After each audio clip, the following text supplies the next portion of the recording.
You ever get the feeling life's just daring you to show up? No fancy warning, no safety net, just you, your grit, and maybe a pair of beat-up sneakers?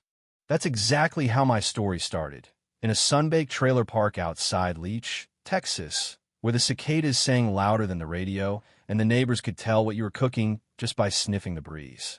I'm Sophie Lane, and if you've ever felt like the underdog in a world built for someone else, you know what I mean.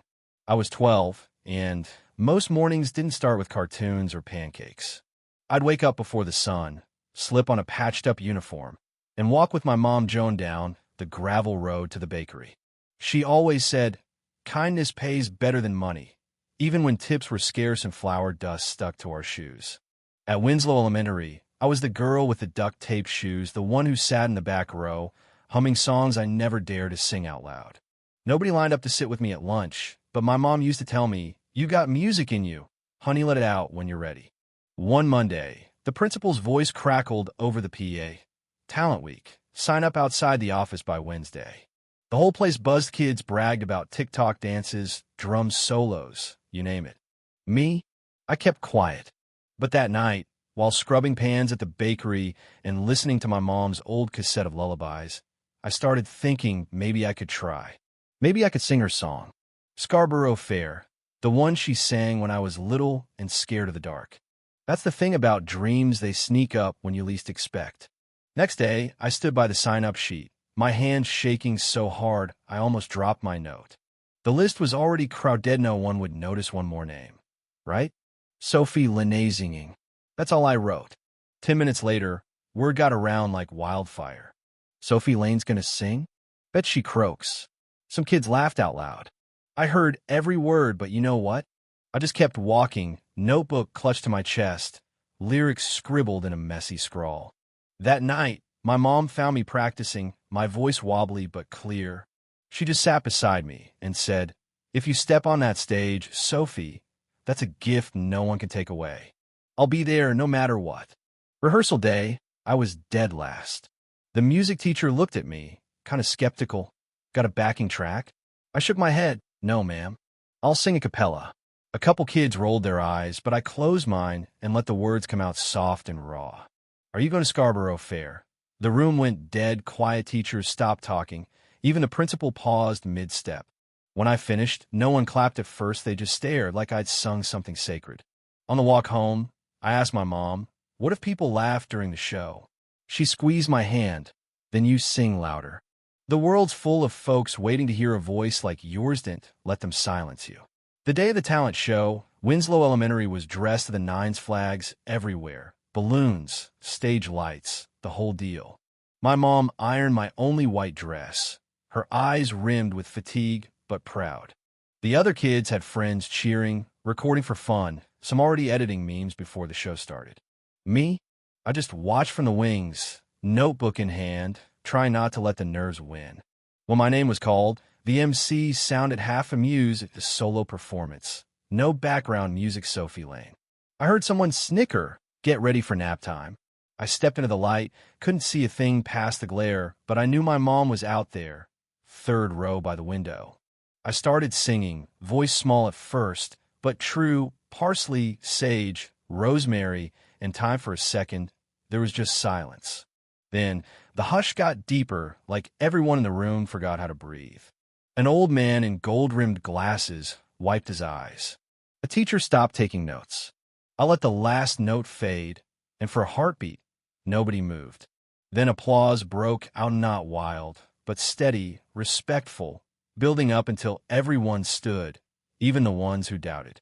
My mom rose, hand on her chest, tears in her eyes, and that's when I realized I wasn't invisible anymore.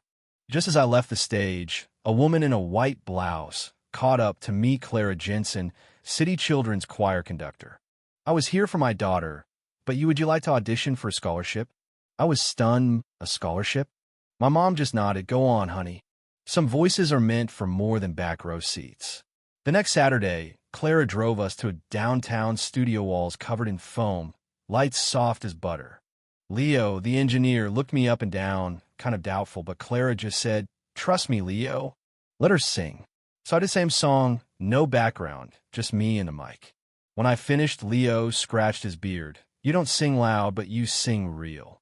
That's rare, kid.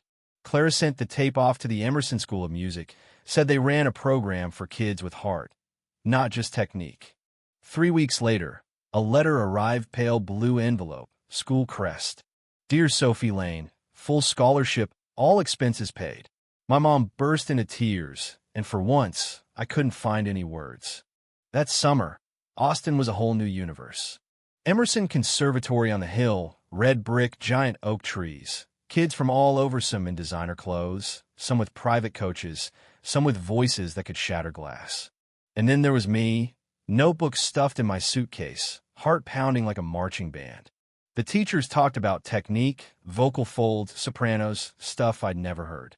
In the halls, a girl named Eliza sneered. Guess they needed a charity case this year. I laughed it off, but nights were hard. Sometimes I'd sit on the porch, missing home, wondering if I'd ever catch up. Clara found me there once, handed me a mug of tea. You know, Sophie, when I started, folks laughed at my accent, my old guitar. But an old professor told me technique can be taught, but soul?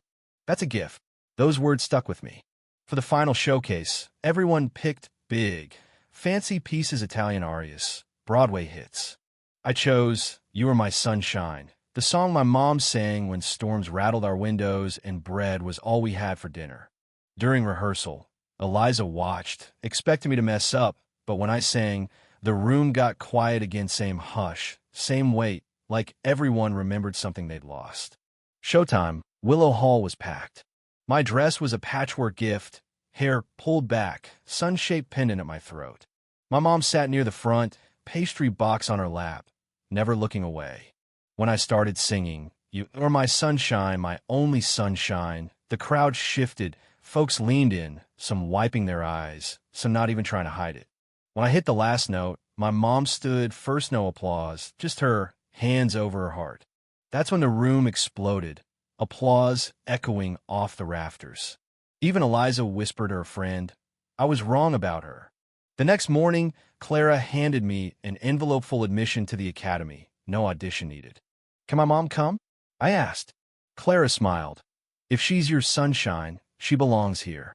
Years later, folks ask what changed my life.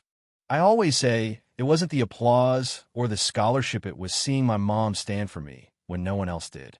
That's what made me believe. Now, before you scroll on, let me ask, what would you have done in my shoes? Stood tall or kept quiet? Does heart matter more than polish? Or is the world too busy to notice? Drop your thoughts below. Let's talk about what really counts, who gets to be seen, and who still waits in the back row. If Sophie's story meant something to you, hit like, share, and keep the music alive for every kid who thinks their voice doesn't matter. Because sometimes all it takes is one person willing to listen.